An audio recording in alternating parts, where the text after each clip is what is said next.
Mm-hmm. Shaq Diesel? Crank up that diesel. It used to be on John Riggins, Washington Redskins. It was an old NFL video. Huh. I know. NFL films. That video is amazing. Did you end up watching that run? Did you see that 99-yard run the guy had the other day? I haven't seen it yet. I gotta watch so that. Great. The guy he killed everybody. He stiff-armed the same guy twice in the same run, and then that same guy almost came back and got him, but he couldn't quite catch up to him, but it was awesome. That's really getting shunned. Anyway, everybody, welcome to Mark Bell's Power Project, and I got my boy over here, Andrew Zaragoza, Hey. as our podcast engineer, and got my brother to my left over here, Hey. Christopher Boar Bell. Director of Bigger, Stronger, Faster, Prescription Thugs, Billy Jones, Trophy Kids, and A Leaf of Faith, which just came out on Netflix. Oh my God! And at the end of May, came out on Netflix. So if you haven't seen it, check it out this weekend. It's awesome. You'll love it. Yeah. And then, what was the thing you wanted to talk about? Running for president? Yeah, I was figuring, George Bush, our president, he passed away. And so... get someone in there. Yeah, it makes sense. I mean, we need somebody in there. You gotta sub somebody in there, I think that he's a former president, I think. Oh, wait, he's not... He's not the current. Yeah, he's not the reigning. Oh, he's not still in there? I don't think so. He was pretty old. Who's in there now? I have no idea what's going on. I don't read the paper or anything or watch the news. So you just play video games.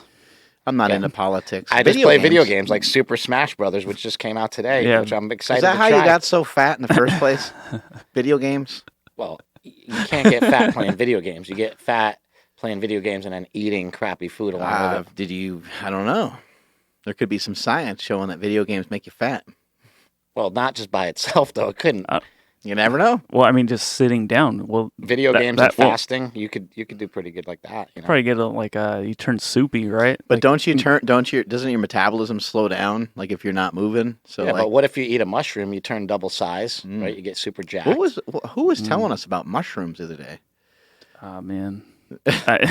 Somebody was telling us about mushrooms. Everybody's been talking about mushrooms lately. Yeah, everybody just wants to get high. Psilocybin mushrooms. Yeah, like a lot of people are using all these things as like therapies now, like psilocybin mushrooms and MDMA and yeah, it's supposed to go on the ballot, right? To see if it can be like for medical use. Ketamine. Yeah. It seems like they're actually all these drugs that we just said no to, right? It's almost like just say yes.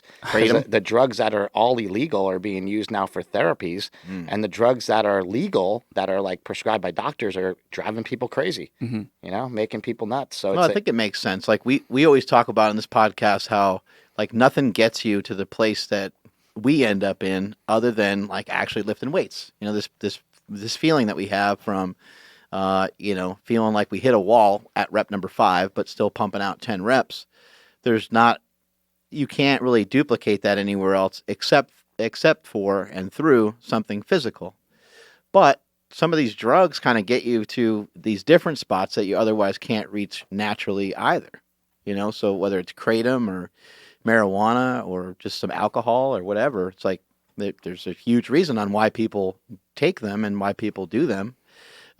Maybe they should be used for medical purposes. And I think that with that growing interest in those drugs, I think we're going to have a growing interest in our favorite drug, testosterone. Hey now. I think that, with the growing interest in mushrooms and these other things that can help with mental disorders. Do something useful with your drugs, kids. Yeah. I used to say that to my college roommate all the time because he used to sell drugs. He sold, coke and heroin and everything. And at USC, it was crazy. And I would say, why don't you do something constructive with your drugs? You should get on the juice. But he never did. At least you get some giant biceps from it. Yeah, he went out in a blaze of glory. Big bench. Ended up passing away from, Yeah, if I could take something that would make me feel like that 225-pound bench yesterday, I'd probably be an addict. Yeah. That shit felt great. 225-pound bench. Congratulations, buddy. Thank you. Thanks to both of you. Yeah, that was really cool having both of you guys there. It was awesome to see that. And then you missed it twice. Yeah. Yeah, you missed it. You missed it twice, and then we kind of have we kind of have some unwritten laws here at Super Training Gym, and you're allowed to miss it more than once, so you miss something and then can you take it again? Yeah, sure, you can take it again, but a lot of times that's difficult because a lot of times you already put out a pretty good effort for the first one and you're too fatigued. But for you, it kind of looked like the weight flew over your face. I was like, it wasn't like he strained against it for 5 seconds and then missed it. I was like, it was over pretty quick. And so maybe if he can realign himself and press a little differently, maybe it would look a little different. I actually think it was my fault because I'm terrible at liftoffs, as you know. And I lifted off twice and he missed it. And then you lifted off and he got it. Yeah, the magical liftoff. Yeah. Well, it could have been your junk in his face that made him get it. Oh, he loves the smell of my balls. Yeah, I think could have been that. It's air, like the testosterone goes airborne at that point. Oh, I got so you. when That's I take a deep breath, I'm actually just taking in all the airborne testosterone. I did notice that when I lifted off to him, his mouth was really wide open. I did notice that. Just hoping for just the slightest drip of sweat. So after you from somewhere. anywhere of the body parts, I don't care. It didn't matter. After you nailed that weight, you had a smile from ear to ear, so it had to feel good. It felt well. So the whole thing. So somebody had made they made like a instrumental of the Super Training 06 theme music. Oh yeah, it's fucking amazing. Oh, that's incredible. I get so pumped listening to that. So the whole drive from home to the gym is just on repeat, and I'm envisioning everything going. It's happening in my head, So like in my head, I hit that bench like at least 20 times already. Let's talk about that video. That video is amazing. Of him playing the piano. Yeah, he plays the piano, and then he starts bringing in the choir, and he starts bringing in the guitar. It's really good. I mean, like people. I thought really after a creative. while, like a Muppet was going to come in there and start playing the drums or something. Like that'd be sick. What's so weird is I never even knew that existed until a couple weeks ago because I was trying to actually find the song on YouTube or something. I forget what I was looking up. Something with you guys, and then I came across that, and I was like, "This song's amazing." I don't think I've ever seen it either, but somebody commented from our staff saying it was like an awesome video or something, and I was like, "Man, I don't remember ever seeing that, but maybe I did. I don't know, maybe somebody." But you've heard it now. Yeah, it's amazing. Well, everybody loves that song, and everyone's always asking, like, "Where's that song come from? How do I get that song?" And I never let anybody know, but the song came from you. Yeah, I don't think you know where it came from. I know where it came from, but I'm dying with that. Yeah, no, we can't tell people where. So he just made it up on his own. That's fucking. I mean, well, he just a true musician, right? Like he can was just hear humming in the shower. I know. That's all he was doing in the shower. Probably had our videos in the background. Well, actually, that song is don't tell people. Very inspirational. I'm not going to tell them. Okay. I'm just saying it was when I heard that, and it starts out with that bell, like dong, it goes into the music. It just reminded me of, like Rocky. It reminded me of like, hey, this is so uplifting. Not just another bump in the neighborhood. This is really cool. And then I cut some video clips that looked really cool of you lifting to it. And then you were like, that's our theme song. Like, that's it. So I thought that, to me, to be able to contribute anything to Super Training is always awesome. Be able to be a part of it is great. Oh, yeah. It's called Super Training 06 intro theme on YouTube. Yeah, this guy's so dope. You guys can hear that pretty good, right? Yeah. Okay, cool. Yeah. So anyway, I'm listening to this the whole way to the gym, and I'm envisioning myself hitting that lift. And in my head, I hit it, like I said, 20 times. But in my head, it went straight up. It didn't go too far over my face. It didn't go too far down. So when that happened, I didn't know what to do. So first time went too far up, second time went too far down. So when Mark handed it off, I corrected it right in the middle, and that's when I was able to get it. You know what the best part about this video is? Look at the guy's arms. He's kind of jacked. He's got some triceps going on. Yeah, he's got some triceps and some Yeah, he's thighs pretty going jacked. on. Well, we got to use this for a motivational video clip. Yeah. Dude, As soon as I this. heard this version of it, I was like, oh, this version. I don't know if it's actually better, but it's kind of like, it's so different that it makes it, brings it into a different realm, right? People that are listening right now are like getting fired up right now. Like, well, how do I find this? Yeah, well, I'll figure out exact link to it and stuff. Yeah, Super Training 06 intro. Yeah, you can just search Super Training 06 theme music, I think, or intro theme. He keeps showing the different things that are coming in. It says guitar, lead guitar, secondary piano, brass section, strings, choir. It's actually bass. a pretty good video. It's a really good Anywho, it is December 7th, and it's you know, we're starting to get towards the end of 2018, and we're starting to get towards my 42nd birthday, where we're going to be celebrating 30 years of lifting that iron. You know what's kind of amazing? I was thinking about this today because I posted about it. And I said, we're celebrating 30 years of lifting because I'm celebrating 30 years of lifting also, basically.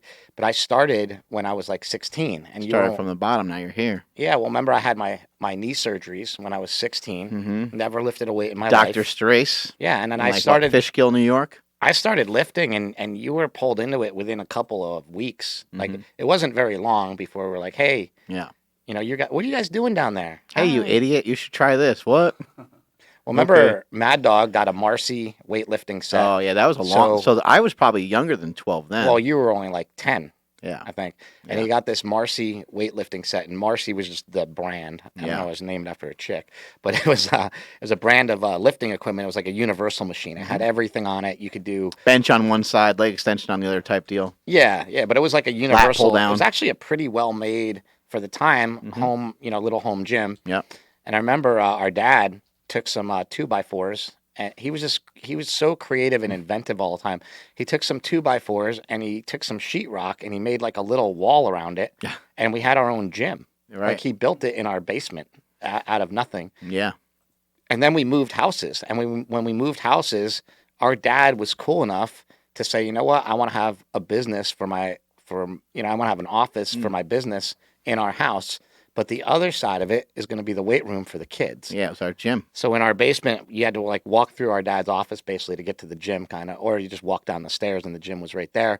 But it was perfect because we had a place to train every single day, and we actually, I say in Bigger, Stronger, Faster, that instead of the Hulkamania workout set, we got a squat rack for Christmas, and that's actually a true story. Yeah.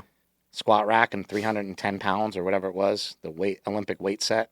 Our parents are really like, we give credit to my dad a lot, but both of our parents are like really and truly amazing. And it kind of boggles your mind when you start to think about people that live their life like for other people. And they really, I mean, they still do it today. Yeah, I mean, you can't really. They embrace it so hard. It's and I don't even think it's anything they think about. It's not just us though. It's like the people at their church. Yeah, our parents. Yeah, they're just kind of like that. I'm actually so proud of, especially Mom, because she's had so many difficult times in her life, so many things that she's gone through. But to see her go on that ketogenic diet and lose 75 pounds and all the things that she's been feeling better. She's been acting a lot happier. And to see her go into church and explain to people that she's on a keto diet. Or on carbs. Yeah. She explains to people like, hey, I'm doing what my son tells me to do, and by that I mean you, because you're kind of right next door helping her out. And I just think she's going to get a lot better from being in this position that she's in, Well, she's in a lot better position now than she was before. And we talk about this endlessly on this podcast. If you're overwhelmed, just make it simple. Just try to be better than you were last week. Yeah, it's pretty easy, right? If you're having a hard time figuring out your sleep and you only sleep 4 hours a night, work on sleeping 4 hours and 15 minutes. I was stupid in the beginning of this whole thing because I kind of thought you look kind of stupid. I kind of thought I knew it all. And I remember even when we interviewed Stan Efferding. The Rhino. I said, well, what if you don't like sleep? He's like, you have to learn to like it. And I'm like, but I always think I'm missing something. He's like, you're missing way more being awake and being out of it than you're ever missing by getting some more sleep. And I thought that was a great answer to my question. Fatigue makes cowards of us all. I mean, that's something to always remember. So if you're tired, you're not going to make the right decision. If you're tired, you're kind of also just like worn down. Every day has the ability to kind of break you down as it is, just because there's a lot of shit to get done every day.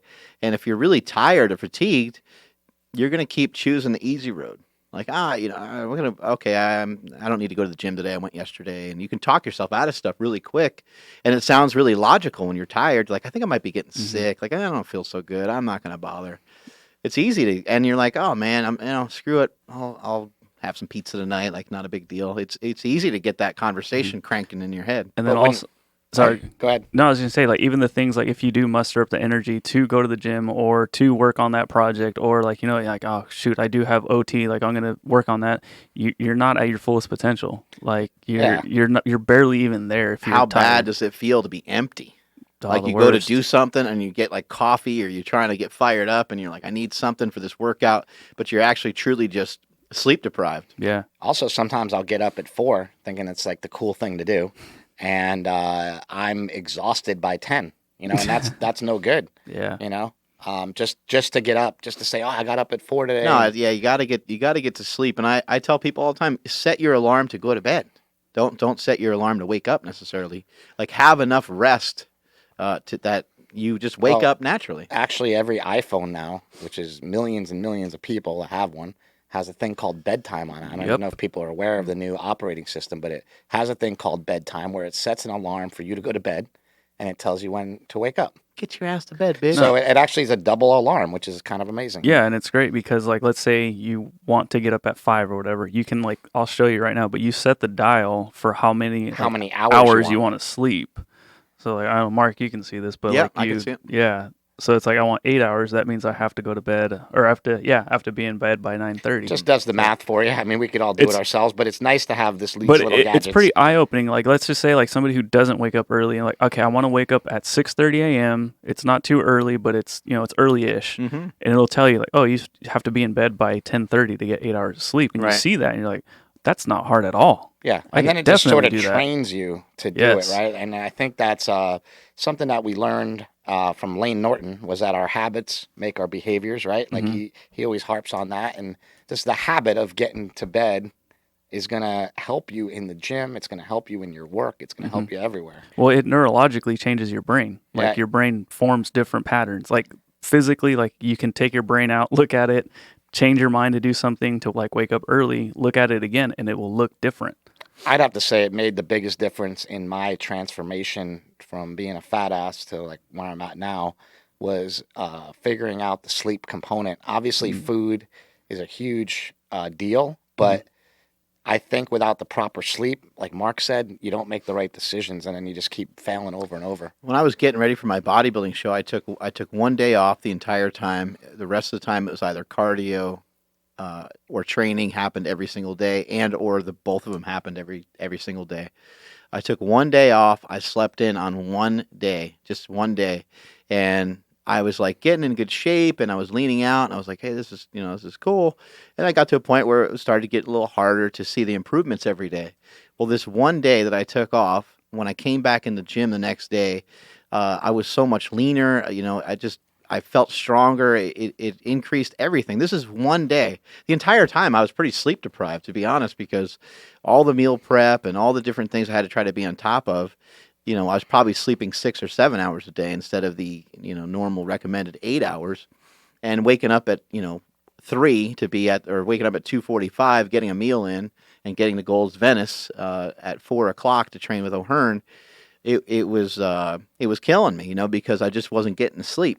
And so once I had that 1 day of sleep, and I actually weighed myself that morning when I got up. Now, I was sleep longer, so you get dehydrated in your sleep. I lost like 5 pounds, like 5 pounds more than I previously did. And that actually taught me a good lesson. I was like, man, okay, it doesn't matter how much shit I got going on. I really actually need this sleep.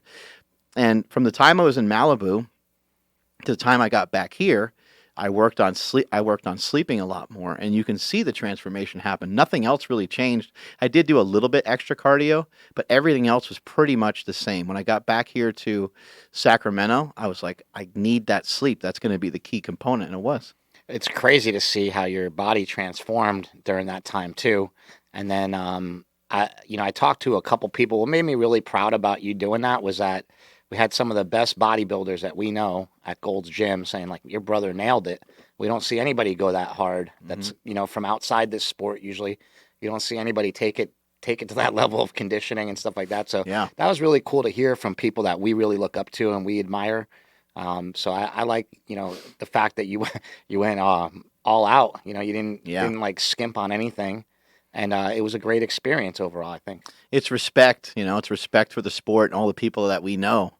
all the people that we know that've been on magazine covers, and from Mike Ryan to Mike O'Hearn to What about Jake Jay Cutler? Yeah, Jay Cutler, Dorian Yates. Amazing. Like, Tito. these are huge idols of ours. Mike Menser, the Menser brothers. Like we love bodybuilding. I just happen to never be like, I never went to a bodybuilding show, and I never actually practiced true bodybuilding before I did this. So I just didn't have any experience with it. But you and I have been fans of it, obviously. Just like I've always everybody been else. a Huge fan of Arnold.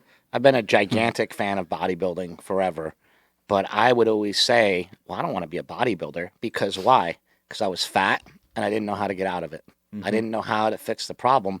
But now that I know, I've learned a lot and I've educated myself, I'm like, oh, that, I still know how much harder it would be to get from the shape I'm in now to a bodybuilding show would be brutal. But Yeah, at but the least transformation you made from I know how to do it. The transformation you made from even like 6 months ago to where you are now is similar to the transformation that I made going from where I was before to that bodybuilding show. It's the same thing. So you would be able to do it without any problem. It's just hard. Yeah, it takes a real concentrated effort. It doesn't happen kind of like by accident, You have to be on top of your sleep. You got to be on top of your food prep. You got to be on top of your training. You got to be on top of your cardio. But nobody knows how to get in better shape than bodybuilders. I mean, just They've been doing it forever. They've been doing it forever, and the bodybuilding style diet works for every sport that there is. I mean, it's universal. Working on having more muscle mass, works for every sport as well. Although, some athletes might want to do some other movements than just what bodybuilders do. But that's about, you wouldn't really have to change too much. Maybe add a little fat into your caloric intake because bodybuilders don't usually eat that much fat. But performance-wise, having some of those carbohydrates in there and getting in a good, a lot of good sources of protein, you're pretty much all set in terms of being able to build a lot of muscle. How did you feel going through all that stuff? Like, did you get tired? Were you, obviously we're doing a lot of work. I felt amazing. I felt really good. The only time I really felt different was 2 days prior to the contest and 2 days after the contest. Actually, maybe more like 2 or 3 days after the contest. I just felt like part of me like just left because like I've never had depression. I've never felt like not doing anything. There's times in the day where I sit down and I'm like, whew, that was a barn burner of a day. And I sit down and I watch TV for a little bit or something. But I'm still like, it's a form of entertainment, right? It's very rare for me to be like, I don't want to do anything. Hey, you want to do this? Hey, you want to do that? Nope. Like I didn't want to do anything. And we went from Sacramento to Bodega Bay. I went with Andy, and I was like, oh, this is going to be fun because I'm going to eat whatever I want, but we're going to go on walks. Maybe we'll go on some runs. I didn't want to do shit. Like, we went on a few walks, and I was like, babe, like, I don't know. Like, I don't know what's going on with me, but I'm a little bitch. But my soul is gone. And other people that have been on bodybuilding diets can relate. That actually, like, happens. It feels like your spirit, like, floated away from you or something. It's crazy. Do you think it was because the show was done and there was nothing left to do? Or do you think it was like it was so taxing and exhausting that when you got to the end, you were just dead? Yeah, I think it might be a little bit of a combination of the two. Like, you just empty out the tank, you know? But it happens like when I finish a movie, you think like it's going to be so satisfying or whatever, but then it's over and you're like, oh, it's like the end. It's like I can't work on it anymore. Yeah. Can't fix anything else. It wasn't too much of that because, like, I don't, whatever that thing is, I don't have a lot of that because I try not to give a shit up too much about, like any one thing. So as cool as it was to like be that ripped and stuff, I don't really care about being lean. So therefore I do care. Obviously I try to keep my body in the best shape that I can, but I'm not so attached to that, like one thing. Like if I'm attached to anything, it's like being a dad or being a husband. Like those are the things that I need to be attached to. Those are the things I really need to like, dial in. So I just try my best not to like make it all crazy in my head. But I think in this case, it was just like the fact that it took everything out of me mentally and physically because it was I've said before, a full court press every single day. You had to have the meals prepped every single time. You had to be, 3 or 4 meals ahead every single day. And it was just a giant pain in the ass. So stressful. the big question now is for 2019 coming up. 2019. What's next? What you have anything coming up that like that you want to try or want to do, or just playing it by ear right now? 2019. Every day is so much fun for me. Like we have a great time here at Slingshot and Super Training Gym, and I set little goals every day, try to do more shit. And for next year, I would like to bench over 500 pounds at 220. Hopefully, I can go do that in a meet. I don't know when. I'm not gonna force it. It seems like it could be okay to try it around February, but that might be a little early. It might be a little bit of a stretch. So I'm gonna have to wait till like March or April. But yeah, that's just the goals in the weight room are important to me, because those are things that I can really see. Those are things that I can really feel. If I'm a better dad or better husband, it's like kind of hard to really evaluate that. I guess I'd have to ask my family, right? But and they'll say no. Yeah, they'll say no. Just to say it. Yeah, they'll kick you off the team. Yeah, the stuff in the gym is important. It keeps me on track with everything else, and so that's one of the goals. 500-pound bench at 220. Boom, that'd be great. I did 505 at 245 for a double at one time, and I benched 551 at 242. So this will be a new challenge. In Bigger, Stronger, Faster, I did 501 at 198, but I cheated because it was a bench shirt. Oh, It was a bench shirt meet. You son of a bitch. Yeah. So my birthday's coming up, and we're dropping some gangster wraps on that day. Gangster knee wraps and gangster flex wrist wraps. 22-inch and 36-inch. Yeah. And both of those are IPF approved, USAPL approved, USPA approved, LMNOP approved, approved for every federation that there is. The one with the flex tab, the gangster flex wrap, you're going to want to check that thing out. You can just work it down a little bit better. Those things are amazing. Because Yeah. I tried them for the first time yesterday. I was trying to figure out what the difference is. But then when I lock them down and they lock in so tight, Yeah. it just feels great. And then what's Gave nice, it an extra hork. well, what's nice about it is you lock it down really tight, but then in between sets, you can just easily peel it back and not cut off your circulation. But you can make them, as tight and hard as you want to basically, so you just, wrist doesn't move at all, which is just great. You can make them kill your whole face, as we like to say. And so my birthday's coming up. It's December 10th. We already said we got the 30 years of lifting and all that stuff going on. So that'll be really fun, and really excited about that. And then, unfortunately, December 14th is the day that our oldest brother, Maddog, passed away. I've talked about it a million times on here. I've talked about it a lot on YouTube. Almost every single year without fail, around that time, I always talk about it. And we've made a video this year where Chris and I filmed some stuff already. Chris Griffin and our crew filmed it, and filmed our parents as well, talking about Mike's life and his death, and kind of where we're at after. And it's for us. For me. I'll speak for myself, I guess. For me, it's therapy to talk about it and to communicate and say, hey, look, these are some problems that are in the world. My brother was addicted to drugs. He was addicted to alcohol. He was also bipolar, and here's my experience with it. Hopefully someone gives a shit, and hopefully it helps somebody else. Hopefully it's helped millions of people. Yeah, like just so telling sharing his story and having his story be in Bigger, Stronger, Faster and in Prescription Thugs. I just think it helps so many people, because I get the feedback, I made the movie. So on the, Instagram and Facebook and all the social media stuff for the movies, people just want, even Bigger, Stronger, Faster before Maddog passed, everybody was asking, well, how's Maddog doing? Nobody was concerned about you. They cared about you. Yeah. They thought like, oh man, Smelly's awesome. Like he just went and kicked ass. But what about Maddog? Is he okay? Like I'm worried about him, Yeah. And so I think that his story was so relatable to so many people, which just goes to show you, like, Sure, if he's going to make it out okay. And with Mike, I mean, his situation was definitely like that. I think people liked him, and people had empathy towards him, and they're like, man, it could be because everybody knows somebody like that. Everyone's got a cousin or a uncle or a friend that's in this weird spot. You can't figure out why they can't pull themselves out of it. And then when you sat there and actually thought about it a little bit more, you're like, oh my God, like maybe they have, if you're not super close to them, you probably thought about it this way and you're like, oh my God, that person might just need some help. Yeah.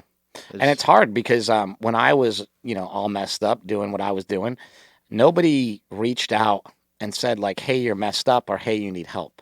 And that I think is a problem. Like nobody is, I guess, ready to tell you, but I understand it because I'm in the same position a lot of times. It's not that much different than getting fat. I mean, no one wants to tell you that you're fat, but you're fucking fat. Yeah.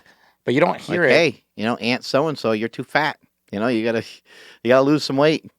Yeah. But I mean, you're worried when you talk to someone like that, you're worried about what they're going to say. And we talk about that a lot here too, where, perception is reality, but also reality is that I think that if I go to you and confront you about drugs or alcohol, that you're going to react this way. So that's my interpretation of it already, as if it already happened. But I'm concerned and worried and maybe sad and maybe scared to say something to you that I'd never even said to you yet. And that's how like a lot of anxiety builds up.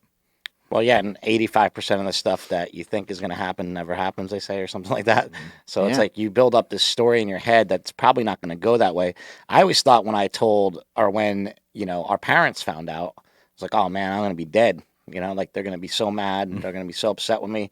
And it was nothing like that at all. It was just all love. It was like, well, we love you. We want to help you, and you and Andy were very instrumental in that. And I know it was hard because I wasn't straight. I was straight, but I wasn't straight in the head, Hey now. I wasn't normal. And so it's difficult. It was difficult to deal with me or get me into rehab and all. I understand all that, but I was greeted with love, not with rejection. So not everybody gets that either. And that's another really hard thing. But that's what's so great about AA and the program around AA is you walk into a room of total strangers, and there's problems with AA. Like there's very rigid rules and things that could be probably changed and different because it's been around since 1933. But when you go in there, you're just greeted with love, and people ask you for your phone number and they want to call you every day to make sure that you're not out drinking and make sure that you're okay. And that kind of support you can't really buy. And I remember when I was going to AA, a lot of people said to me, man, I wish I was getting sober. It sounds like you're learning all this stuff about yourself. You're having a great time. I never get to talk to anybody about my problems. And so for me, it was a great enlightening experience that's really helped with a lot of things. And like now that I haven't been going, I have to admit I haven't gone to an AA meeting in probably like 3 years. But I actually feel lately that I want to go back, and not because I'm having any sort of troubles or I'm going through anything. I realize what's more important is reaching out and helping other people.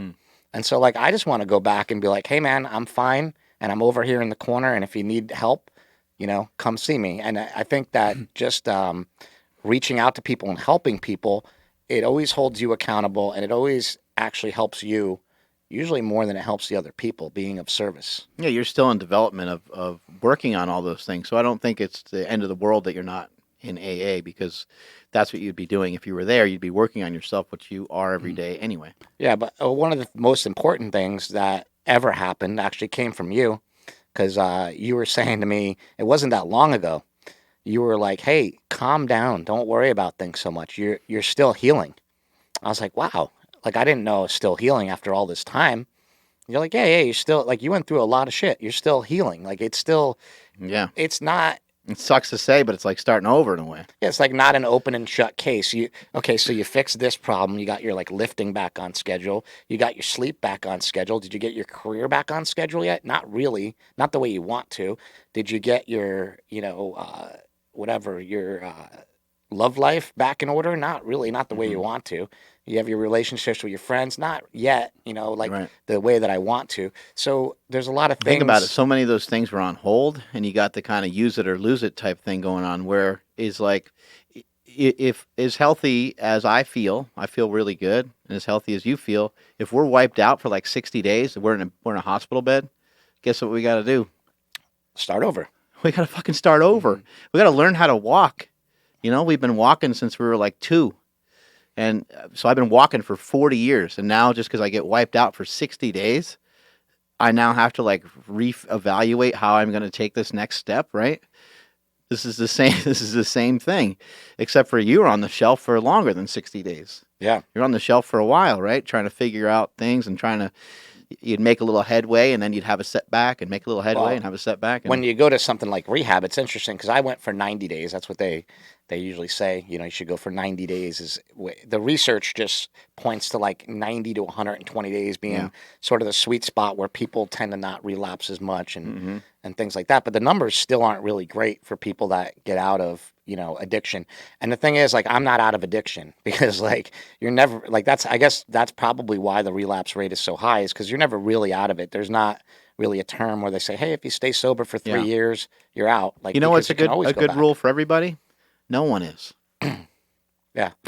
No one's free. No one's free of addiction. No one's free of addiction grabbing a hold of you. Whether it's you start to develop a little too much of a problem with coffee or marijuana or cigarettes or booze, or it can get more and more serious. But I think we should all be conscious of like, hey, we're it's amazing. We're a banana peel away from that. Yeah, and I think it's more important for anyone who quote unquote doesn't have an addiction to understand that literally everybody has the addiction, and because I just feel like when somebody admits that I had a stint with this drug or whatever, blah blah blah, then society kind of looks at them differently. And it's like, no, like we're literally all the same fucking thing. Like, don't look down upon somebody who has the balls to admit it, though. Yeah, right. And when I got addicted to drugs, is because I had a double hip replacement surgery at 35 years old, which is very, very rare. Most people don't have that. Like, I had a genetic problem. It caused me a lot of mental anguish. It caused me a lot of physical anguish. It caused me a lot of pain. And are you kind of allowed to say that? In AA, do they want you to evaluate how you got to where you got to? Are you allowed to say like, "Hey, my hips kind of got me here," or you're not allowed? You're not allowed to blame it on anything. No, you can't really blame it on anything. You're not supposed to. But I'm not even trying to blame it on something. What I'm saying is, a lot of people would say to me, "Well, I would never get addicted." After we were on Rogan talking about prescription thugs, and a lot of people wrote in the comments of Rogan like, "This guy's just weak." He got addicted to drugs, and I'm like, you sons of bitches. Yeah, if you had any idea of like what I went through and the amount of times I said the same thing that you're saying, that I know that it's those people that are going to get bit by it. And I hate to even say it because I hate to put the curse on them, but the people that say I would never get addicted to drugs are the people that are me. That's me. That's what I used to say. I would never go down that path that Maddog went down. That's ridiculous. You had a weightlifting belt that said steroids suck, and you made a movie about steroids. Yeah, it can happen to anyone, right? Things can happen. And I didn't make the movie because I wanted to take steroids. I made the movie because you want more people to take steroids. I know a lot of people, that's the number one comment I get is, hey, thanks, man. Thanks, bro. My girlfriend, like, she understands now. My movie was great for me and my wife, man. Thank you. That's Appreciate awesome. it. My mom really... Good icebreaker, man. Thanks. My mom really gets it now. And then, but then you also got the opposite side of it, where a lot of people said, well, I'll never take steroids after watching that movie. And it's funny because you can show the same movie to two different people. Yeah. And they'll give you two different stories. But I think the people that didn't want to use steroids were looking at stories more like Maddog's, going, well, you could win a powerlifting competition, but you could also, kind of like have your life spiral out of control too, because there's a lot of other factors to it. So I think people weighed, the stories in their head and figured out, what they thought about it. But I got a lot of those comments from people like, hey, thanks a lot, and that wasn't really the intention. The intention was to share a very unique story about an American family with a very American problem, which was steroids. Yeah. Well, and Mike had, multiple problems. He had problems with all different kinds of drugs, and his story is complicated, and I think a lot of people, I think what Dad said in this video that people will see coming up is he basically said, eventually you wear out your welcome.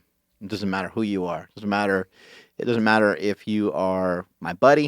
It doesn't matter if you are my mom. Well, that's true. It doesn't matter if you're my brother. It doesn't matter if you're my son.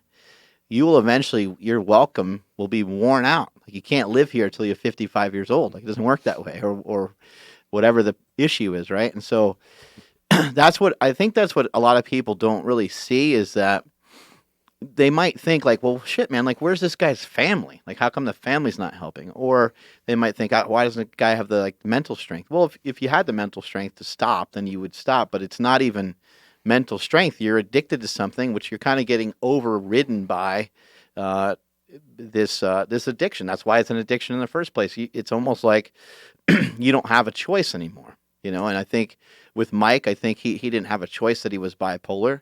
However, he took a lot of drugs, and that made everything a lot worse. And he should have, never gotten into that situation in the first place. But that's such an easy thing to say. He had a mindset and a lifestyle where he wanted to be better. He wanted to take the world by storm. And because of that, he kind of partied like a rock star a little bit, right? Yeah. And what a lot of people don't know is that once you take pills, prescription painkillers like opioids, and you take them for more than 2 months, you get addicted to them very quickly. Yeah, like, maybe it's very even quick. more like a week or two. Yeah. Actually, I think it's like 70% of 10-day prescriptions turn into drug. It's like 7 out of 10 turn in. Wow. Something crazy number like that. You can look it up. It's huge. There's a big percentage of people that will get just a 10-day prescription and they will turn into a drug addict, right? So that's very, very common in our country. And, a lot of people want to think that it's weakness, but it's not weakness, because once you get addicted, you really have no choice in the matter. You really have no choice of whether or not to go to the medicine cabinet. You just become pre-programmed. And to break that, you have to admit that like you're pre-programmed and you can't live without it and you have a problem. But the problem is you feel like, well, man, I was in so much pain without it. Right. I need it. Now, for the people that aren't in pain and they just like to party, yeah, maybe it's a little bit more of their fault, but the same rules apply. Mm-hmm. Once they get addicted, it's really not their fault anymore. Yeah. It's not like you can blame it on the pill, because it's very relatable to food, I think. It's like obviously the person like continues to get fatter and fatter, and they should knock it off. They should come to some sort of realization. They should, start moving more and eating less. Like we know all these things, but they really can't. Like their taste buds are changed. They know what these amazing foods taste like. And for them to go back and try something different is hard for them. Mm-hmm. And also they become a fat storing machine. Your body becomes very efficient at storing fat. Yeah. And every time you do something, it just tries to make you store more fat. Yeah. At what point when you were in rehab and stuff, did you realize that diet played a huge part in like trying to stay away from drugs? It was interesting because so when I went to rehab, I went to, first I went to a detox center that was up here near Sacramento that Mark and Andy sent me to, because they had a friend that had gone through it, and she recommended this place. And that place was actually great to just like detox and get off everything medically and whatever. But then I was transferred to Cliffside, Malibu. And when I was at Cliffside, Malibu, they had really good food there and everything. So for the first, 11 days, I ate like a king. I ate whatever I wanted, and I was like, oh, this is great. And I was having like, Frosted Flakes for breakfast, and I was just eating every kind of cereal you could imagine, because they had every flavor lined up in the morning.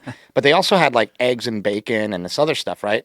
But then I got shipped off to Claire Foundation because Cliffside was actually comping me, because I made the movie and I had interviewed the owner of Cliffside, Richard Tate, who had helped me tremendously in my life.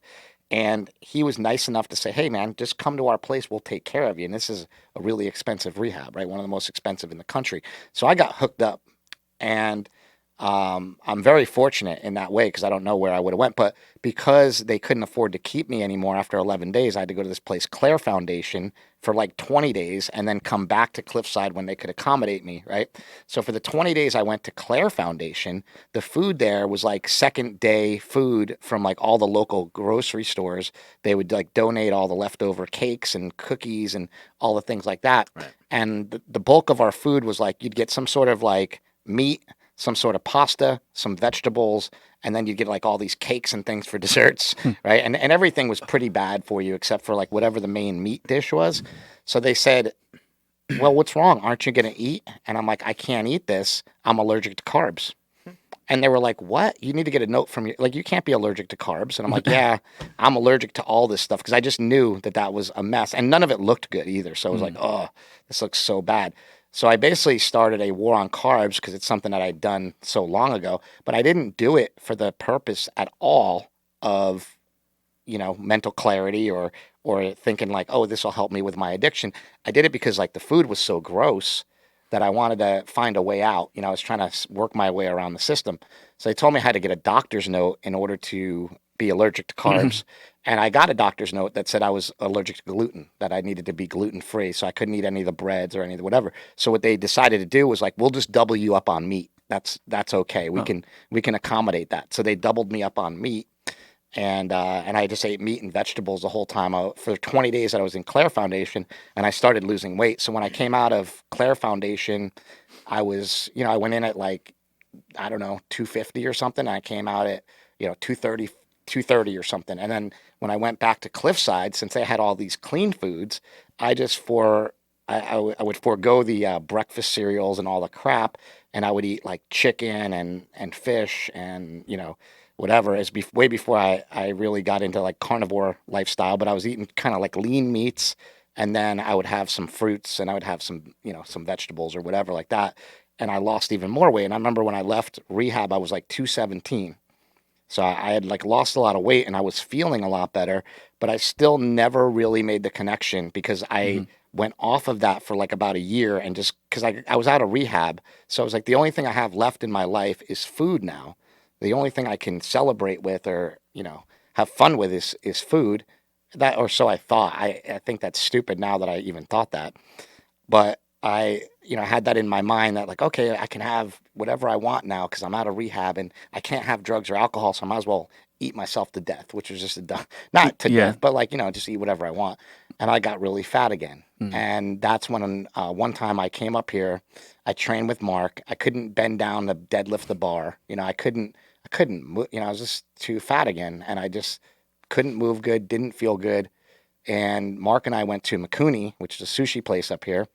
And I said, I'm just too fat. I'm not going to get the rice.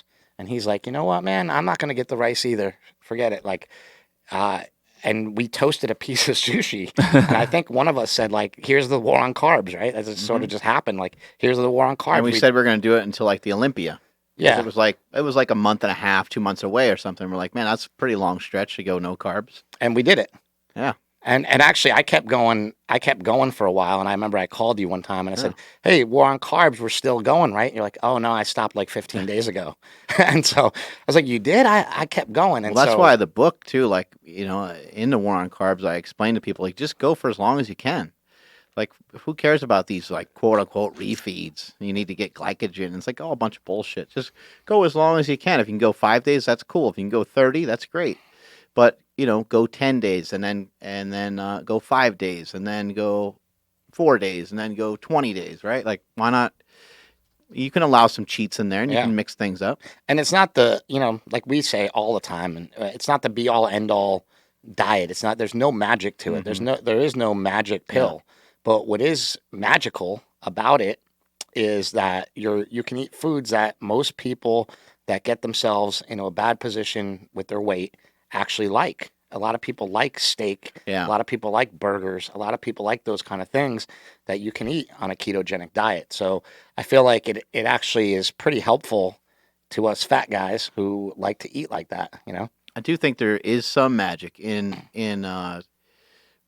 ketogenic diets. I think there's some magic in, like, just after a period of time, you have no choice. If you're fat and you're not in the shape that you want to be in, or you're not in the place that you want to be in your life, or you're addicted to drugs or alcohol, any of these things, you have to ultimately replace bad habits with good. And how do you end up doing that? And the only way to do it is to have a nice replacement for it. And so a nice replacement for eating ice cream is to have an omelet that has sausage and cheese and, right? Like, you want these things that really pop with a lot of flavor. I mean, how does the omelet that has, ham, cheese, sausage, a meat lover's omelet, how does that not have the same poppin' flavors as ice cream? It does.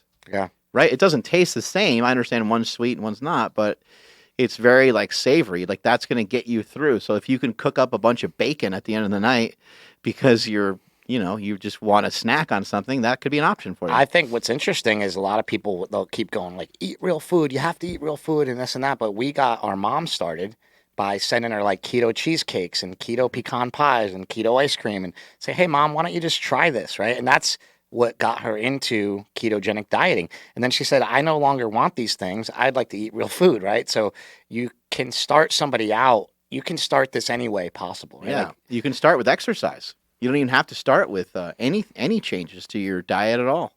You could start with exercise, and after you start exercising for a while, you're like, damn, I'd like to see some results from these exercises I'm doing all the time.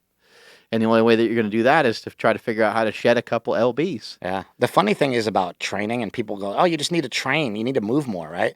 I have moved my entire life. There's not been one time, even when I was in rehab, even when in my deepest, darkest days, I would get up at least twice a week and hit Gold's Gym and go do something heavy, like to go lift hard. A lot of people are fat and they're in the gym all the time.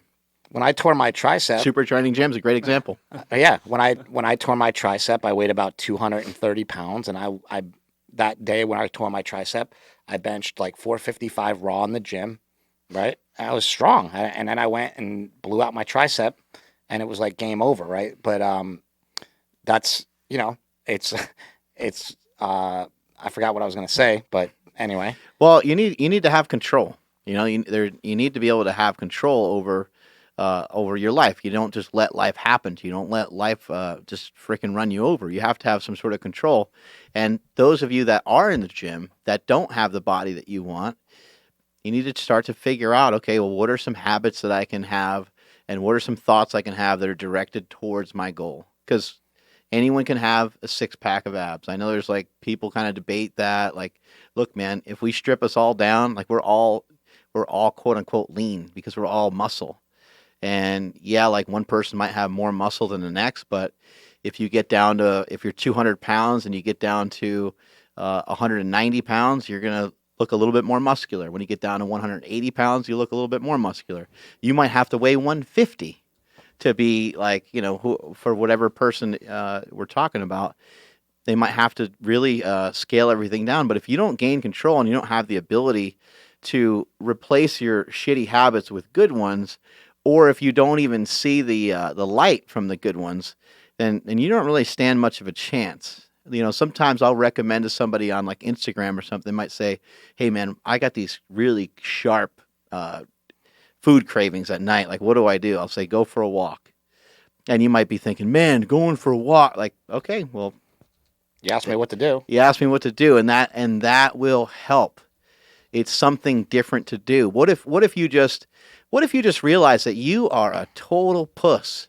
What if you just realize, look, I'm a failure. Like I'm failing at this. Like why don't you freaking dig deep in yourself and say, look, man, I'm not gonna live this way anymore. I don't want to be like everybody else. I want to be different.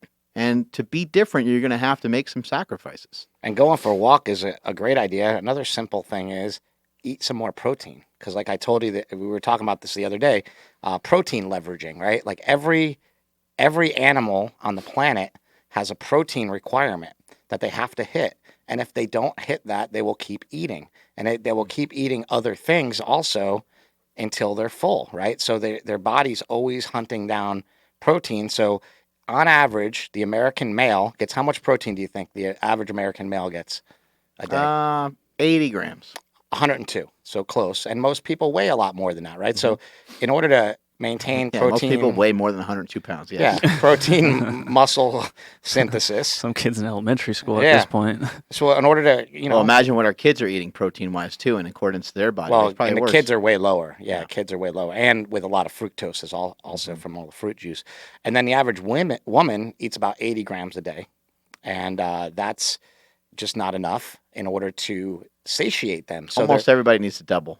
Yeah, everybody basically needs to double their protein. Not everybody, but all the people that aren't doing this already. Yeah. And also by doubling your protein, it doesn't mean like double your protein and double your fat and double your carbs. It just means literally double the protein. So if you're not eating like at least 1 gram per pound of body weight, you're gonna be hungrier than if you do, right? And what you tend to consume when you're hungry are refined carbohydrates and Right. these other things that are crappy for you. So if you protein leverage yourself by getting yourself up to a nice protein number, Yeah. it's just going to help a lot of people not be hungry. And you can stack that early in the day. You know, you can set yourself up for success by throwing in more protein in the beginning of the day. And I know a lot of people are concerned about mTOR and anti-aging and all these things, but you know, it's if you're old, I think maybe you should consider that. But for right now, I think get your protein in and be in shape. You know, And you feel got good. things like hard-boiled eggs, cottage cheese, yogurt, cheese sticks, just protein powder. These are all things that are portable, that are easy to carry around. It can make everything really easy. You can have a couple cooked up, either chicken breasts or chicken thighs, or even some hamburger patties or something like that. You can have all these things kind of prepped all the time, where you don't even have to be hungry. The great thing about eating real food instead of a protein powder is the thermic effect that food has, especially protein. So when you eat protein, it's going to burn like 25% of itself, basically. So when you're eating protein, you have to chew it and digest it. It takes a lot to digest it, whereas like a whey protein powder, it doesn't really take a lot for your body to digest it. It's kind of interesting because of the thermic effect of food. I never really knew it. Like I wonder why they don't adjust it for the fact that it burns some of itself. Yeah, well, Lane Norton has talked about that a lot, about how, proteins, it doesn't even have 4 calories really. I think Mark Sisson says that we shouldn't even count protein as into our calories, because it's like it doesn't really matter, because it's just used to build muscle. It's not used for energy unless you were eating nothing else and you were like dying.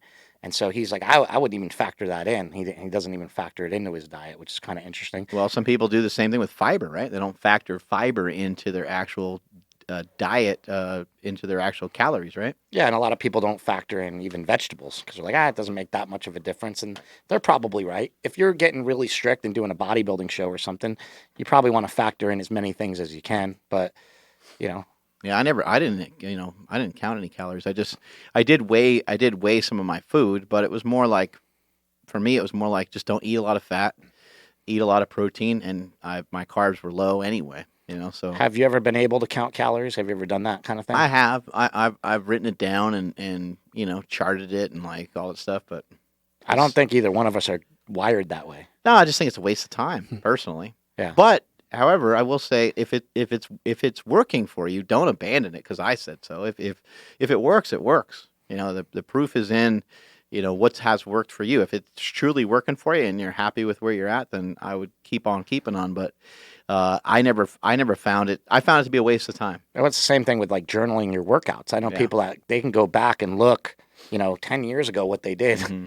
And we don't have any of that stuff written down. I never really did much of that either. And that's, for some people it really works well. And I think it's just finding out what works for you, right? I think in the beginning, to give people who have never tried any certain type of diet to have an idea of like, what does X amount of teaspoons looks like, or what like a cup of this actually looks like. Or it may be good in the beginning to like write down everything. And if you have a friend like Mark or myself, that knows what they're talking about a little bit, you can bring it to that friend and say, hey, what is this? How does this look to you? Am I eating all the right foods? I do agree, and I think it teaches you to like read food labels and look at stuff. Like Andrew dumped in like 5 or 6 ounces of heavy whipping cream one day. He was like, "Man, I love that heavy whipping cream," and he told me how much he had. I was like, "Oh my god!" I'm like, "That's like that's some really wild." I don't even know how many grams of fat that is because heavy whipping cream is measured by like a tablespoon. Yeah. So I'm like, holy shit. I was making a protein shake and I was like, what? I want to fill up half of the 8 ounces with heavy cream because it's going to taste so good. And oh boy, was my stomach mad at me. That seems like it's going to be pretty brutal. I painted the bathroom. It was really bad. Oh my God. The worst pain I've ever had? This is crazy. On a keto diet, when I was doing keto, in the very beginning, I was like, bulletproof coffee. This is amazing, right? I love the taste of it. I thought it was great. Oh, no. It actually helped me stay on path for like a long time. But I'm like, well, if 1 tablespoon of brain octane is good, how about 2 tablespoons of brain octane oil and some butter in there? And I did that, and I went to the emergency room. And it was brutal. I mean, it was the worst. Yeah. Talk about a poop story. Yeah. I mean, it didn't even turn, it was a constipation story. It was like my stomach was so grizzled from it. Like I couldn't do anything. And I actually the only thing that helped was going in the shower because I had cold sweats really bad. Wow. I was really nauseous, but I couldn't throw up and I couldn't poop, nothing. I was just dying. And went to the emergency room. All they did is give me Xanax and Zofran and sent me home. Wow. But it worked. Just real quick, just because I saw it, one of the listeners on the live chat said that they actually cut a cocaine addiction just by going to the gym and working on their diet. That's amazing. Yeah. I think a lot of times people can do that. They can get rid of a lot of things by just sort of clearing their head and going to the gym. What Mark was talking about, when I said I stopped going to AA, what I did was I replaced it with working out. So I would actually leave. I was in Cliffside, Malibu, and we were supposed to go to 5 meetings a week. And I told the guy who owns the place, Richard, I said, hey, Richard, I'm not really getting a lot out of the meetings anymore, but what I get a lot out of is if I can go to Gold's Gym, where all my friends are that know that I'm in rehab, and I can go there and I can see them and reunite with them and tell them that I'm okay, and I can sort of be in that zone, I feel so much better.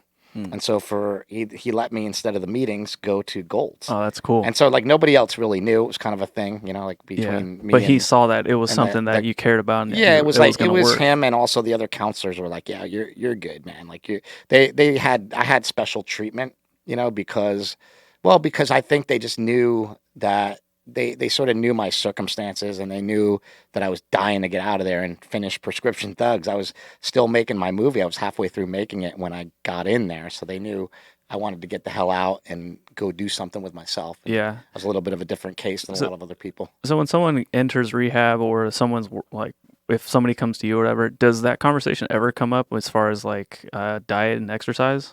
Every time now. So cool. Okay. Now everything. So I get people hitting me up like crazy on Instagram about Kratom.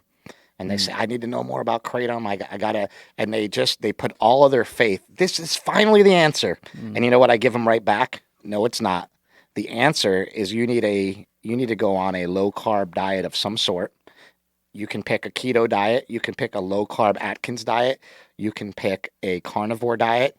But you need to do one of these diets because you need to cut the grains and the sugars that are causing you to get for that addiction, right? The other thing that I think is a good idea to cut, which a lot of people don't know, is dairy. Dairy is an opioid. Like it works like an opioid in the body to where we crave it again, right? So like eating, if we go to Five Guys, right? I'll still do it.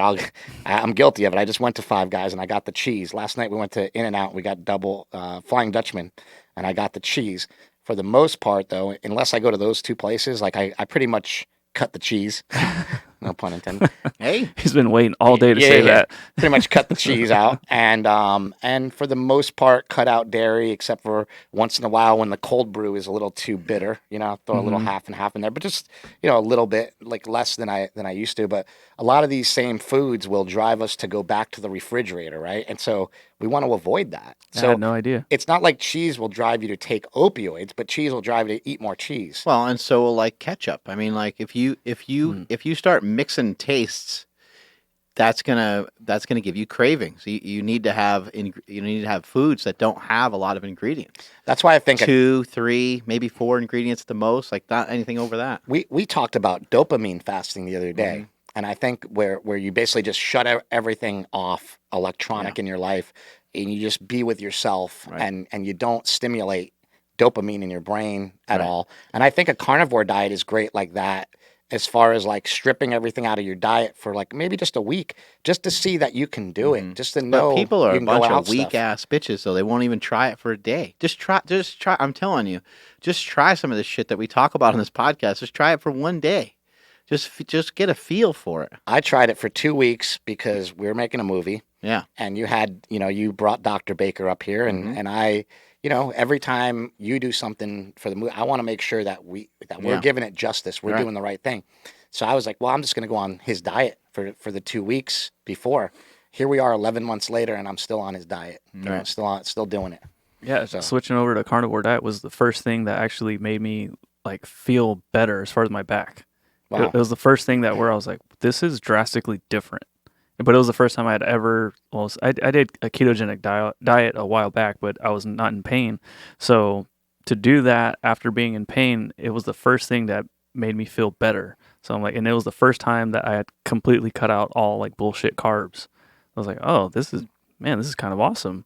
But then I kind of got burnt out and started doing vertical diet, which still continued the same progression. But I think that's totally fine, right? You're doing what? You're switching diets. You're not going from like a diet back to the standard American diet. Right. You know, you're going from one sort of technique to another technique that has been proven, you know, by a lot of people. You know, Stan's vertical diet. Look at Stan. Look at Brian. Look at Halfthor. Look at these people getting stronger, getting leaner. You know, that he's got countless. You know, it also is like a detox. You know, like you don't have to do something forever. You know, so like you can just view it as like and I don't mean like, you know, detoxification really, but you're just abstaining from eating some of those other foods for a while. Maybe your body heals, your gut heals, who knows what the hell happens, but it's a great option for you. And the same thing is true with carbohydrates. Everyone should at some point have a point where they lower their carbohydrate intake a little bit if they've struggled with their diets in the past, because you want to try to hit that reset button here and there. Yeah. Did you guys ever chase numbers as far as losing weight? Like, oh, yeah. Yeah, how much you want to weigh? Yeah. I always thought that was important. I actually thought that was important weighing yourself every day. I think it's crucial, and a lot of people say, don't do it. Yeah. But I think that's a bunch of bullshit. I think you should weigh yourself every day. You should make yourself accountable. If you want to weigh less, then weigh less. You know, like make the effort to weigh less. Yeah, but as far as like setting up a goal that's like maybe a little bit too far out of reach, like if you set a number on it and then you don't hit it, then, you know, it could lead to... I'll give you an example. Last time I was up here, I was like 185. And I'm like, oh, I need to get to like below 181. That's where like I could compete at that level if I wanted and be like 181. There's no way to sell this. You can't sell this stuff softly. Like there's people that are listening to this right now, and the summer just came and it just went, right? And they had another summer where they couldn't take their shirt off. Next year is going to be another summer for you where you can't take your shirt off. And the year after that, unless you start to make some changes. And there's just no, I can't sell it to you as like, oh yeah, you could kind of going to do this and do that. No, you can't. If you want to have the body that you want, and you want to feel proud of the body that you have, and someone's like, hey, we got a pool party, and you're like, okay, fuck yeah. You know, you're excited. You're actually kind of excited. Like, this is going to be great. It feels completely different. The first year I take my shirt off and I don't feel fat, you know? Yeah, it feels completely different if you're... But that takes a lot of effort. It's hard. That's not easy, but it also doesn't mean that you can't do it. It just means that you're going to have to put a really concentrated effort towards that, and you might have to do some stuff that you've never done before. You might have to dig a little deeper than you ever have before. So it might just be healthier to say, like, just continue getting healthy and go ahead and keep jumping on the scale, but don't have any crazy expectation then. Well, in terms of actually dropping weight, and you weigh 330, the first conversation that you have is like, okay, I'm fat, I need to lose some weight. And some weight is just 5 pounds, 10 pounds. You take it a couple pounds at a time. But you also have this goal. You know what? It'd be great if I weighed under 300 pounds. It'd be great if I weighed 270 or so. Like for me with powerlifting, it was easy to kind of pick the weight classes and drop down. But I also kissed some of those other weights goodbye. When I was 330 and started to lose weight, I was like, I will never weigh that much ever again in my life. And then I got down to about 300, and I was like, okay, well I'm going to compete in this weight class for a while. So I competed at 308. And I didn't venture back up out of that. And I stayed around there for a while. And I went to 290 and 270. And as I started losing more weight, I started to say, okay, I'm not going to weigh 300 again. And then I would be, let's say I was down to like 270. And I'd say, I'm not going to be 290 again. I didn't say 280 because I know 270 and 280 are too close to each other. So I kept the relationship further and further away because I didn't want it to be, if I had a couple bad days, I didn't want to be like back up over that weight and be depressed about it. So I kept, the distance was about 20 pounds away. And I was like, I'll never weigh that again. I'll never weigh that again. I'll never weigh that again. I think it's, like you were asking if I had a number, and I said I wanted to get down to like 181 because I thought that was important. But when I came back up here, I was like 195 yesterday or something, right? And I'm like, man, I gained like 10 pounds since I left here. But I think I look a lot better and I'm a lot stronger, so it's like, while I say I care, I know that I'm not eating anything that's making me fat. So I'm just assuming that most of this is a positive weight gain, but then also what's funny is, when I travel, I seem to like gain weight too. So then when I weighed myself yesterday, obviously I was with Mark all day. So you mainly fast all day. That's what I did. And then we ate once at night. And then I weighed myself again this morning, and I was right back down to like 185 189, Yeah. pretty close to where I was when I came back up here. Yeah. So it's really only a couple pounds gained, but like I think they were good pounds, so I'm not too worried about it anymore. Yeah, I was just thinking of like from the perspective of somebody who wasn't a world record holding powerlifter or somebody who isn't going for bigger-ish numbers now. Like somebody who is that person that can't take their shirt off, who's maybe just barely starting, and they're hearing this and they're just like, okay, yeah, I am X amount of weight, and by this time I want to be this weight. I don't know. I feel like I don't want to set someone up to like set them up for failure. You know what I mean? Yeah, like, there's no other way to do it. They might need to fail. They might need to fall flat on their face. So like if they say, I want to weigh this by like January, like that's actually a good thing. But I mean, people should understand like you're not going to lose 30 pounds every month. Like if you're really big, you might lose 10, 20, 30 pounds in a month, and it's possible to lose pretty big amounts of weight, but that's not going to hold up forever. I think it's good to attach some time to it because otherwise, you should have some goals. Like for me, I'd always look at like holidays and stuff, and I'd say, okay, Thanksgiving's around this time. Actually, this year I wanted to weigh 235 because I knew at some point in Thanksgiving somebody was going to make something, and I was going to eat something out of the ordinary. And I did that. I worked on it 2 weeks ahead of time to kind of make sure that I was there. So it's like these little things you're going to have to start to say, okay, by this time, I mean, you can use your relatives as like a weapon and say, okay, I'm going to see everybody, even today. Today is the freaking 8th. You still got time. You're going to see your relatives coming up. You got a handful of days in front of you. You could still drop a couple LBs and someone can say, hey, man, you doing something different? And say, yeah, actually, you know what? I really want to make a big difference this year. I want to make a big change. I started this diet and I started this exercise program. And then someone's going to be like, fuck yeah, man, that's great. I hope it works out for you. Well, a lot of times what'll happen is, well, what are you doing? I want to know. I want to get involved. Now you have a relative or a friend who's getting involved with you, and it makes it that much easier to talk about with people. They might doubt you and say, oh, you've been talking about that for years. And say, well, I'll see you next year, Yeah. We'll see. Kind of and have that be another goal that you're not gonna. It's hard. It is hard. It is really hard. It is really hard to truly change who you are, the bad habits that you have, the way that you appear. It is really, really hard. I mean, how many people are in your circle do you know who have really truly changed? Or they just look and act and they are the same pretty much. Every time you see them, they're the same. They don't look any different. That's most of the people when you go into your gym. They don't change. You're right. But a lot of people are exercising, like especially all the people in our circle. They look the same all the time. Yeah. And you're like look at Stan Efferding. Stan Efferding kind of always looks better somehow. Yeah. How is it possible? I mean, he's jacked out of his mind, right? He looks great. Mike O'Hearn is always like a better version of himself, right? Like he sometimes he's bigger, sometimes he's leaner, sometimes he's this or he's that. But he's always dialed in, kind of. Yeah, he's always dialed in, and also that's a healthy thing for you to understand. If you're somebody that's trying to lose weight, that you're going to fluctuate. You're going to go back up again. You're going to weigh 230, and then you're going to weigh 240, and then you're going to weigh 225, and then you're going to weigh 235, and you're going to go up and down and up and down, and some of that's just like lack of discipline, and some of that is just like it's going to be hard because you have to learn over a period of time to eventually eat a lot less food. Yeah.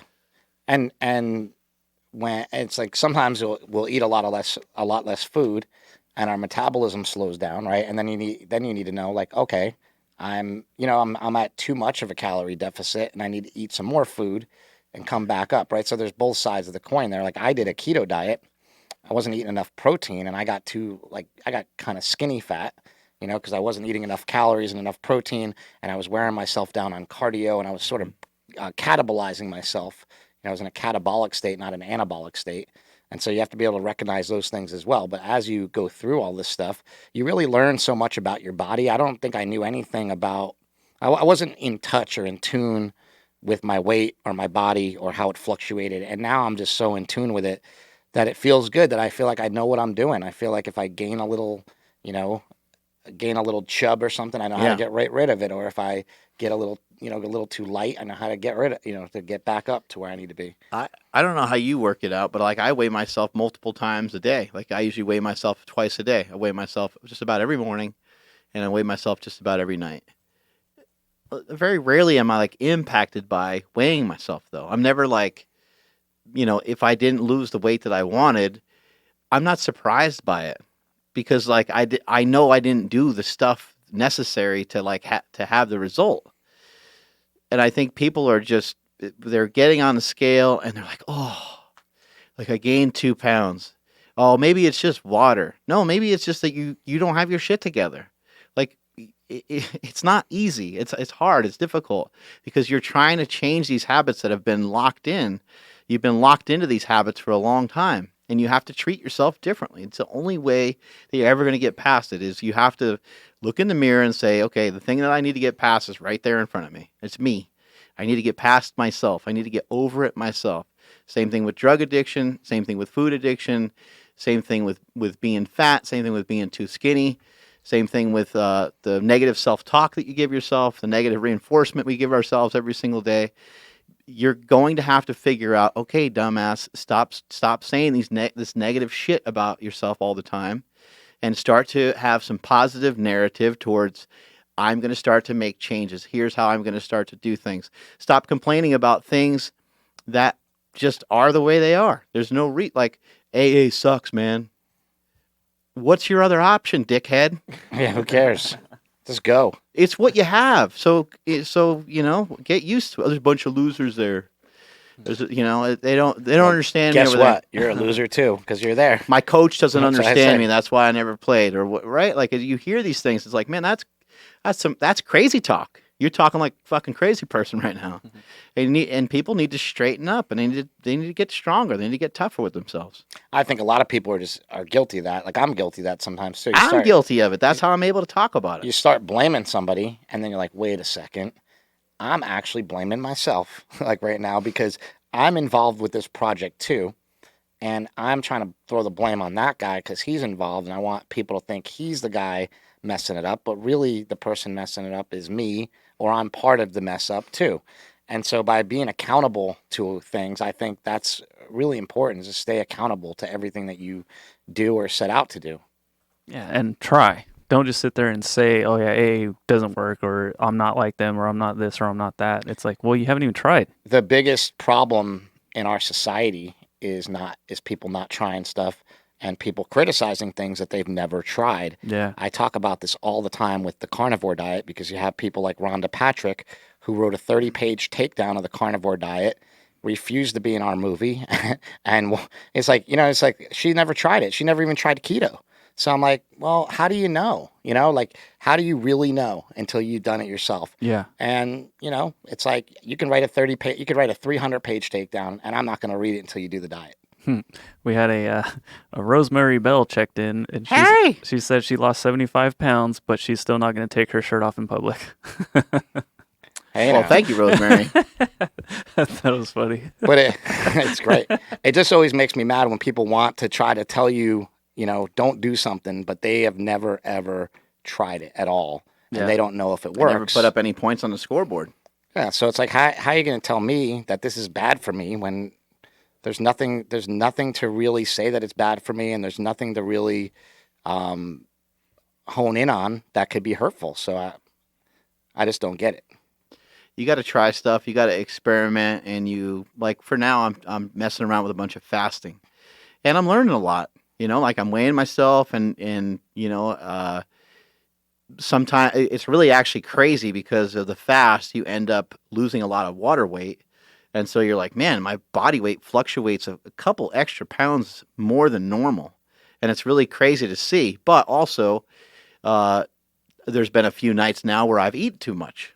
There's been a couple nights where I'm like, man, I made myself so hungry that I kind of fell back into the same trap. Not that I didn't eat anything that was off the plan, but I ate like 3 or 4 dinners like in a row. I just crushed a ton of food.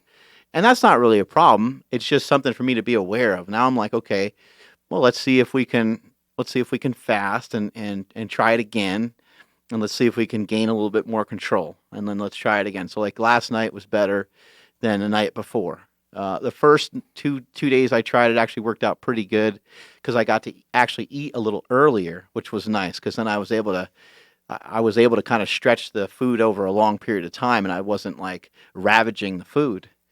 But if you're not trying stuff and you're not trying to make changes, then I just think people that are like that aren't trying and not putting in an effort, I just think you're destined to be a loser. I don't think you have what it takes, because winners are made, they're not born. And you just must be a born loser if you're not willing to try. You got to put in some sort of effort. And I see people all the time, I've helped people with diets and stuff, and then you see them again and they didn't lose any weight. And it's like, I'm not expecting you to all of a sudden be like, oh yeah, I'm just going to, I'm not expecting you to do that, but I'm expecting you to not give up on yourself. Yeah. That's not too much to ask. Don't give up on yourself. And the hard part is somebody that helps a lot of people. A lot of the people that I help are going to get sober or get leaner, right? Those are the things that I know enough about to help people with. And sober and leaner. Yeah, other people won't, And just because the people won't, you can't give up on the people that will. And that's hard because you're trying to help everybody, but like sometimes people aren't going to do it, and you feel like you're wasting your time. But in general, I always say just try to help everybody, as much as you can. And if people don't do it, it's just disappointing, But all we can do is keep encouraging them, because it's not worth it to give up on the people that will do it, If you continue to try, you will eventually get there, because it will start to feel better to do the right thing than to do the wrong thing. The wrong thing, it won't feel good. Eating that donut won't feel good. Missing that workout won't feel good. It will suck, and it will eat at you. You're like, I shouldn't have done that. It's not acceptable for me. I got new standards. What am I doing? I shouldn't have done that. And then you can start to rationalize stuff too, because you can say, hey, you know what? Well, screw it. It was my birthday, and I felt like having some peanut butter cups, right? You see, you can justify some stuff, but you can also justify anything. So you got to be kind of careful that you don't fall into that trap. But you have to just keep trying. You just have to keep trying to put in that effort. Every day, you keep waking up, you keep getting your exercise in, you keep trying to eat good for yourself, you try to nourish yourself. Why don't you treat yourself the way you would treat your mother? Why don't you treat yourself the way you treat someone that you really love, someone you really admire, someone you really care about? You're willing to care about them, but then you throw it away by not caring about yourself. And I think it's a horrible thing, because you see all these people and it's like, man, these are fantastic people. I wish they would, because you and I know, we have a lot of life experiences, and we've been a lot of places and met a lot of cool people, but there's actually really, we don't have some sort of crazy genetic thing about us that, makes us superior in any sort of way. Not at all, really. No, you got nothing. I mean, you're short. I'm ugly. Yeah. Not even trend. I think we have genetics for strength. I think we have some pretty good some stuff locked we in have there some pretty good genetics for strength, but also look at all the arthritis I have, and I was born, I've had it since I was young. So you got shitty hips. I got a shitty brain. We're screwed. With every blessing, there comes a curse, right? So you can't be great at everything. And some people are, and we hate them. But for the most part, if you have one gift, you got another thing that's holding you back, or another thing that could possibly hold you back. And it's just don't let those things hold you back. Figure out ways around them. I'm still figuring out ways around pain. I'm still working that out. And I've been finding a lot of answers. I think there's a lot of answers out there. You just got to keep searching and keep hunting, and you will eventually find the answers that you're looking for. Yeah, Tim was on the live chat. He was asking Tim, how your hips are doing. My hips feel great because they're fake. They're both titanium. So the hips actually feel really good.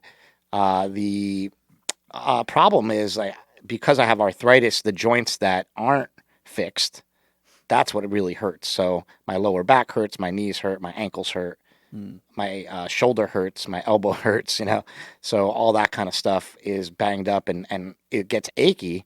But I use things like kratom. I do a carnivore diet, which is very autoimmune friendly. It will help your any sort of autoimmune condition, I believe.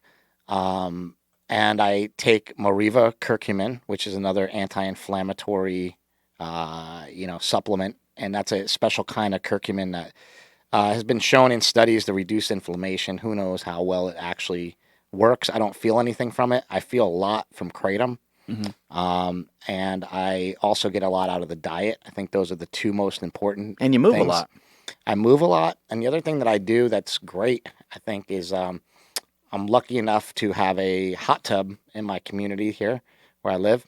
And I hop in the hot tub, pretty much every day because I see Mark doing it every day. And I know how he's always like, oh man, I feel great, And so by utilizing all these things that I see you doing, I just kind of pick up on them.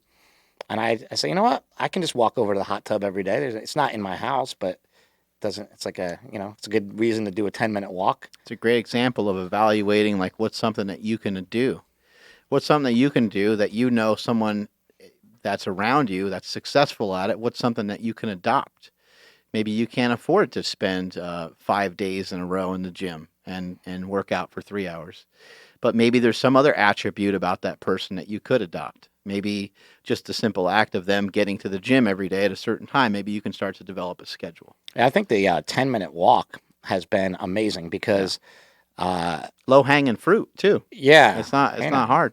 So before the 10-minute walk, right? I used to park my car. I even have a handicap placard, so I can park my car wherever I want. Yeah. But I would park the very closest to anything, like anywhere I went, I just parked the closest because that was, now I just park wherever and I walk to the place. Right. I used to, get in my car and just drive everywhere, even if it was really close. And now I just walk everywhere. Even if something is a good 5-minute drive, I'll still walk, and it might take me 30 minutes to get there and 30 minutes to get back. But to me, that's amazing. That's like, wow, this is, if I don't have the time, obviously I don't do that. But for the most part, I feel like walking, especially because of what I do making films, there's so many times where I'm like, I could take an hour out right now, put my headphones on, put some music on, just walk and think. Makes your brain go crazy. Yeah. And for those of you that have children, go for a walk with your kids. You want to find out what's going on in their life, especially if they're a little bit older, if they're like older than like 7 or so. Man, you go on a walk with them.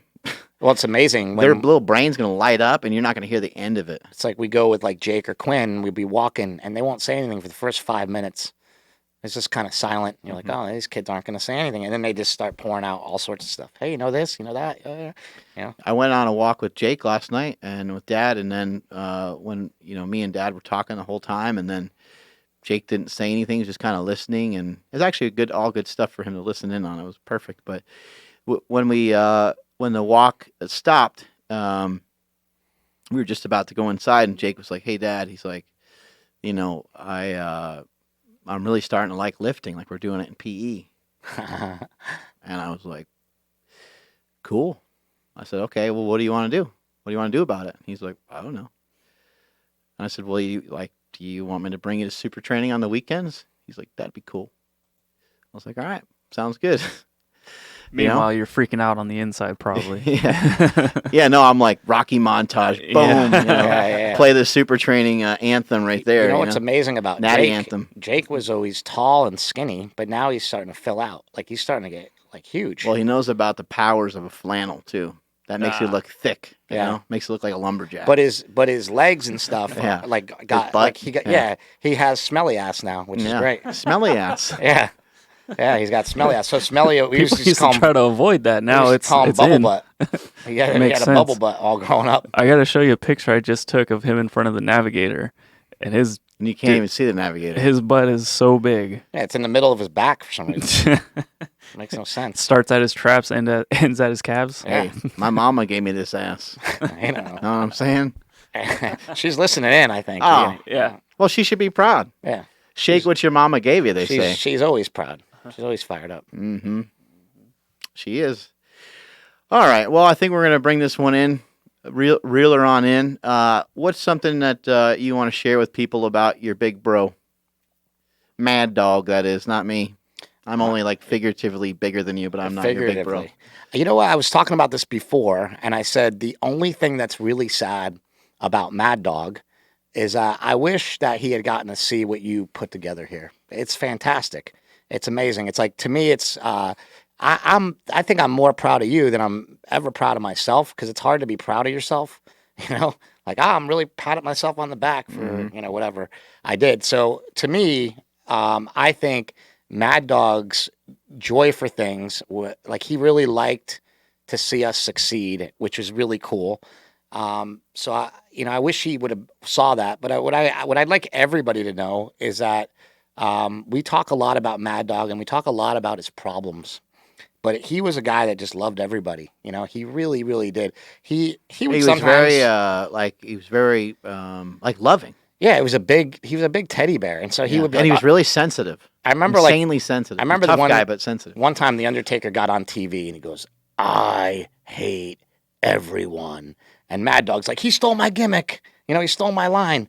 And I'm like, he doesn't really feel like that. He thought that he felt like that, But that was like the tough guy Mad Dog, the wrestler Mad Dog inside of him, saying like, "Yeah, that's how I feel." But he actually loved everybody. He actually always went out of his way to like hug people. He always went out of his way to say hi to people, and he was just always really, in general, nice to people. Mm-hmm. And I think that's a quality that no matter, he had his problems, he had his issues, but for the most part, everybody that knew him loved him. Especially people would worry about him, they'd be concerned, but all the guys that were in OVW wrestling back in the day, all the guys that were in UPW wrestling back in the day, they really, appreciated having him around and saw him as a positive to be around, for the most part. Yeah, I remember, I don't remember like where I was with school or whatever, but like, I think I might have been like in Albany or something. And I came home and I went to a bar and you were there and Mike was there. We were all there at the same time. I didn't know Mike was there, and I saw you earlier in the night. And I was hanging out with some of my friends, and somebody came up to me like, "Yeah, they're like, oh, I didn't know you were here." And I was like, "Yeah," I was like, "My brother's here too." And they're like, "Oh yeah, I saw him earlier." And then someone else is like, "Yeah, I saw your brother. I saw your brother Mike too." And I was like, "Mike's here?" I was like, "No, Mike's not here." I was like, I think it's just Chris." I was like, "I think I saw Chris." And then all of a sudden I hear, "Fight!" And I just see somebody's legs going up in the air. I'm like, what the hell's going on? Somebody gets launched from the dance floor onto this table, and they just get like massacred. They just get killed. And I was like, yep, I guess Mike's still here. Yeah, he's there. And it was great, too, because Mike's like friends worked at this bar, and I don't know, that was a revenge story, wasn't it? I don't know. Yeah. Oh, yeah. That was the guy that kicked him in the ribs when he was kicking somebody else out, and he ended up spending the holiday in the spending Christmas in like the ER. He had a punctured lung. Yeah. Some guy kicked him when he was bouncing, kicked him in the stomach, and he had a punctured lung and had to. Yeah. I remember we visited him in the hospital on Christmas Day. Something that happened was, this is like straight out of a movie. I think his friend Jeff Leibolt went up to somebody, and he said, "Hey, I think I know you. Like, I think I ran into you the other night. Were you at the brass rail?" And the guy was like, "Yep." And then Jeff just took a step to the side, and Mike just pounded the ever-living shit out of the guy. Jeff took a step to the side and shook his head, yes, to signal like, it's the guy, And then Mad Dog just came over and pummeled him. He's like, "Hey, yeah." He was like, he like tried to drop a line as if they were like buds. Like, "Hey, I saw you the other night, man. I think you were partying next to me or something." The guy's like, "Oh yeah, I was there." I think he might have suplexed the guy through the table. Yeah, he gave him a belly to back suplex. Yeah, yeah. Just grabbed him and just like him a collegiate wrestling. Yeah, Brock Lesnar, Suplex City. Nice, right on a table. Yeah. Guy got killed. So I never had the pleasure of meeting Mad Dog. So if you guys can, through yourselves, what's a characteristic that the other has that basically came straight from Mad Dog?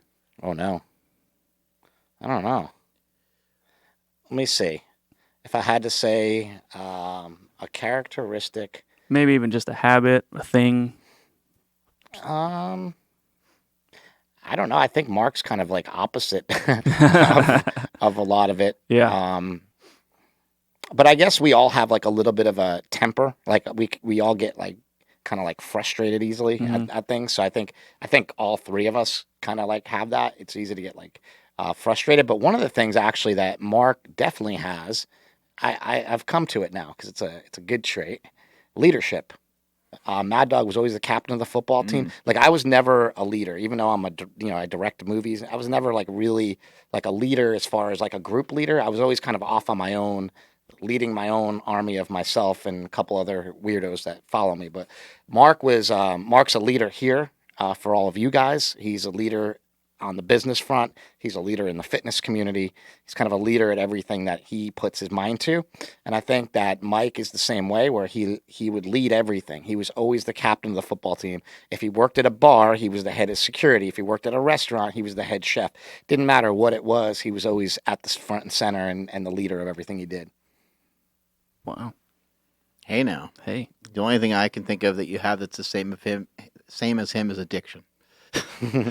That's it. Well, that's more of a curse than it is something that's good, I guess. I actually don't think it is. Yeah, it actually led to a lot of good things. It's the best thing that ever happened to me. Yeah. The thing, I mean, not the best thing, but I'm thankful for going through it, because I think that there's so many other people that can identify with it and that I can help by having gone through it. I can't help anybody if I never went through it. The other characteristic that you have that's similar to him is like, I think, I don't know, he did it maybe a little less than you, because you're like the mayor of Gold's Gym, like everybody knows you there. But like, I don't know about you, but like I run into people that Mike wrestled with, or he met him one time and they just go nuts about him.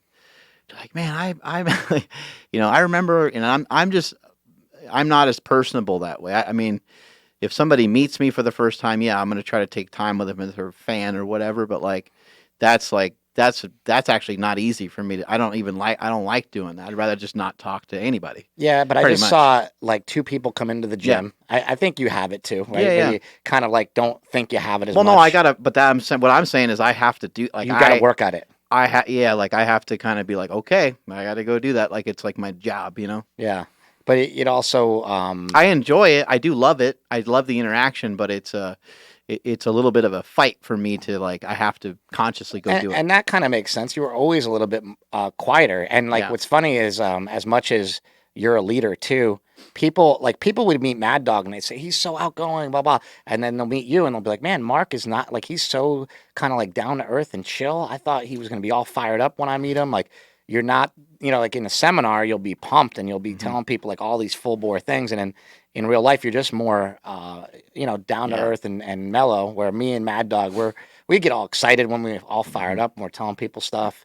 And you're just more calm, So I think that's interesting too, More reserved. You guys would never shut up, so I couldn't get a word in edgewise anyway, so I just learned to just shut up.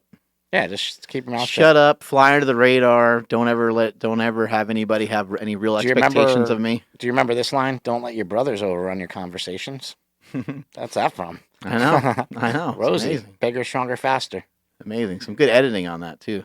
Rosie actually just sent me a picture from Bigger, Stronger, Faster, and it's amazing. I got to show it to you right now. Yeah, I've seen how fat we all are. You saw it? I don't know if I saw that one in particular, but there's a picture of like all of us at like Maddog's wedding or something too. She sent this. That's grotesquely fat. She sent that picture and she said, we were fatsy watsies. What is a fatsy watsy? We were fatsy watsies and BSF.